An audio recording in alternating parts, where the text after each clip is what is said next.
میرے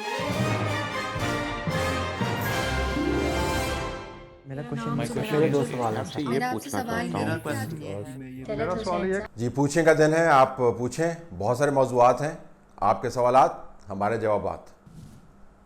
طلعت بھائی, یہ کوئی اگر سیاسی پارٹی اپنے منشور پر الیکشن لڑتی ہے, اور لڑنا بھی چاہیے, اور عوام بھی اس کے منشور کے مطابق اسے ووٹ دیتے ہیں, اگر وہ اقتدار میں آنے کے بعد اپنے منشور سے 180 ڈگری برخلاف جو ہے وہ عمل کرے, تو کیا اسے عدالت عالیہ میں چیلنج کیا جا سکتا ہے؟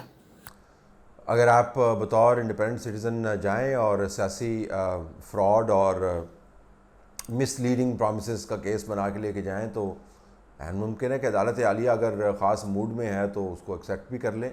لیکن یہ ایک پولیٹیکل موریلٹی کا معاملہ ہے, یہ ایک سیاسی شرم کا معاملہ ہے, یہ عوام سے کمٹمنٹ کا معاملہ ہے.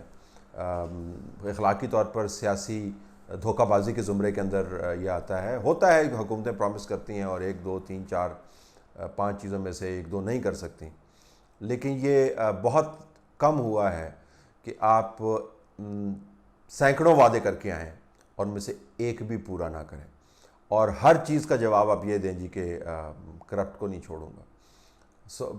آپ نے گھر بنوانے تھے 50 لاکھ تو کرپٹ کو نہیں چھوڑوں گا, آپ نے نوکریاں لینی تھے 1 کروڑ تو کرپٹ کو نہیں چھوڑوں گا, آپ نے قرضے نہیں لینے تھے تو کرپٹ کو نہیں چھوڑوں گا. جس چیز کا آپ سوال کریں جواب آگے سے یہ کرپٹ کو نہیں چھوڑوں گا. ٹیکس نہیں لگاؤں گا. اب تو کفن کے اوپر بھی ٹیکس لگ گئے. کفن خریدنے کے لیے جائیں تو اس کے اوپر ٹیکس لگے ہوئے ہیں. لنڈے کے کپڑوں کے اوپر ٹیکس لگا دیا ہے, دوائیوں کے اوپر ٹیکس لگا دیا ہے. جو لوگ تنخواہ لے کے جاتے ہوتے تھے 100 روپے اگر لے کے جاتے تھے, اور اب جب ان کو تنخواہیں ملی ہیں تو وہ 2 2.5 سال 3 سال پہلے کی تنخواہوں پہ چلے گئے ہیں. ٹیکس جو ہیں وہ کسی اور طرف چلے گئے ہیں. تو کوئی ایسی چیز نہیں چھوڑی جس کے اوپر ٹیکس نہیں لگایا. لیکن جب آپ کہتے ہیں ٹیکس کیوں لگایا, کہتے ہیں کرپٹ کو نہیں چھوڑیں گے.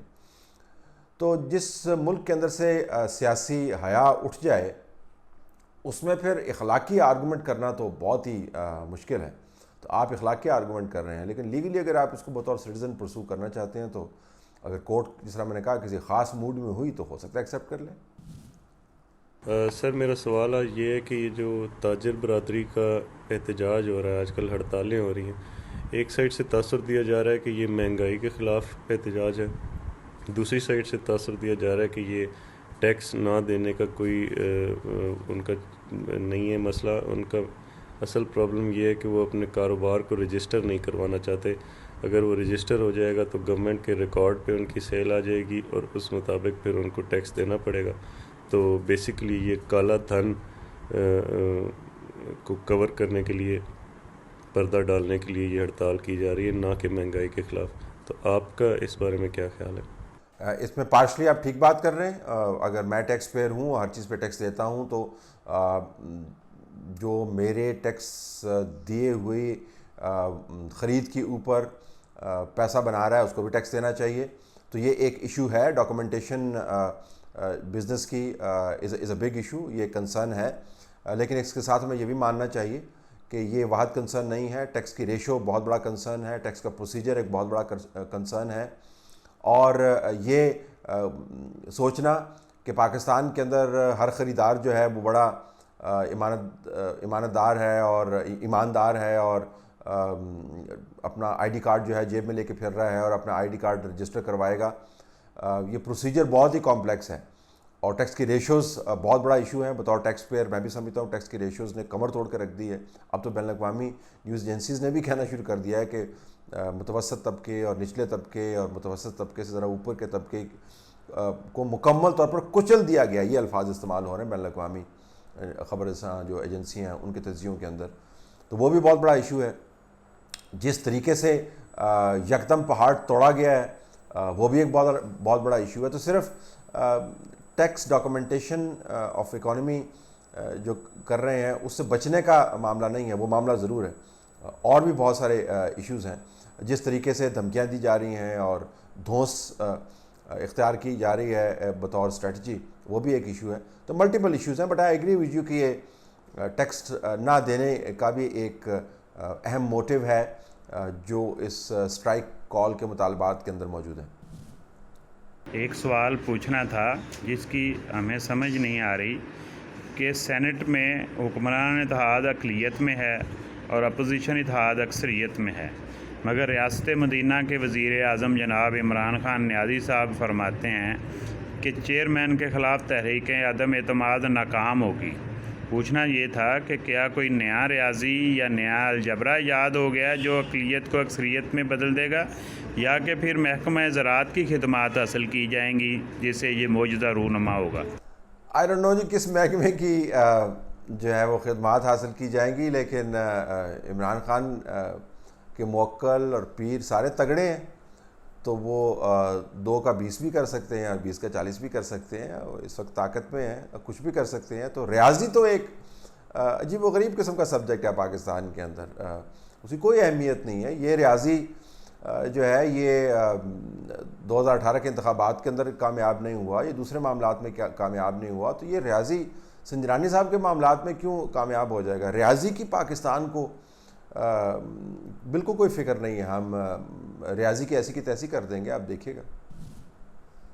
طلعت بھائی، اگر سپریم کورٹ فورینزک آڈٹ کا یا فورینزک ٹیسٹ کا حکم دیتی ہے اس ویڈیو کا، تو آپ کے خیال میں کیا طاقتور ادارے اس کی ایکچوئل فورینزک ٹیسٹ ہونے دیں گے، اس کو مینیپولیٹ نہیں کریں گے؟ جج ارشد ملک صاحب کو اٹھایا گیا ہے ہائی کورٹ کی طرف سے نواز شریف کے فیصلے کے متعلق اور مبینہ ویڈیو کے سامنے دیکھتے ہوئے، اس سے ہمارے ملک کا انٹرنیشنل لیول پہ کیا امیج ڈیولپ ہوگا؟ ہمیں کوئی خدا نخواستہ انٹرنیشنل لیول پہ ہمارے نظام کو یا عدالتی سسٹم کو کوئی کسی جگہ پہ شک کی نظر سے تو نہیں دیکھا جائے گا؟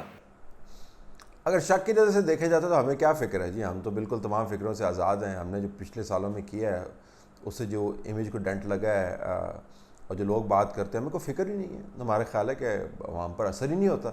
ہاں، اگر ہماری حرکتیں جو ہیں وہ $6 بلین کی پھکی کی صورت میں ہمارے گلے پڑتی ہیں، پھر ہمیں خیال آتا ہے کہ یار یہ انٹرنیشنل معاملات جو ہیں، جب تک ہمیں فائنینشیل کاسٹ نہیں پڑتی یا کوئی بہت بڑا مسئلہ ہمارے سر کے اوپر پھوٹتا نہیں ہے اور ہم زخم خوردہ نہیں ہو جاتے، تب تک ہمارا خیال ہے ہمیں ضرورت نہیں ہے۔ تو وہ we are not worried about international image. جی، امریکہ ساتھ ہونا چاہیے، سعودی عرب، UAE، قطر سے ایڈ آ جانی چاہیے، چین انویسٹ کرتا رہے تو خیر ہے، ریپوٹیشن تو آنی جانی چیز ہے، کوئی مسئلہ نہیں ہے ملک کی ریپوٹیشن کا، قانون وغیرہ یہ سوفسٹیکیٹڈ معاملات ہیں۔ پاکستان ایک مشکل دور سے گزر رہا ہے، ہمارا یہ آرگومنٹ ہوتا ہے، لہٰذا اس کے اندر یہ نفیس قسم کے آرگومنٹ سے ہم کاؤنٹ نہیں کرتے۔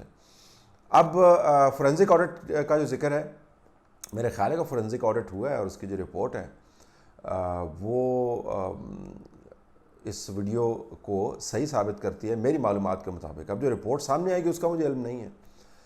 پاکستان میں ایک ادارہ جہاں سے فورینزک آڈٹ ہوا ہے، باہر کے ایک ادارے سے بھی فورینزک آڈٹ کروایا جا رہا ہے، میرے خیال میں برمنگھم میں کوئی ادارہ ہے جہاں سے کروایا جا رہا ہے، تو اس کے نتائج بھی سامنے آ جائیں گے۔ لیکن اگر نہیں ماننا ہوگا تو نہیں مانیں گے، آپ دنیا کے بہترین لیبز میں سے کروا لیں، ساری لیبز میں سے کروا لیں، جس ٹیسٹ کو ہم نے نہیں ماننا ہے ہم نے نہیں ماننا۔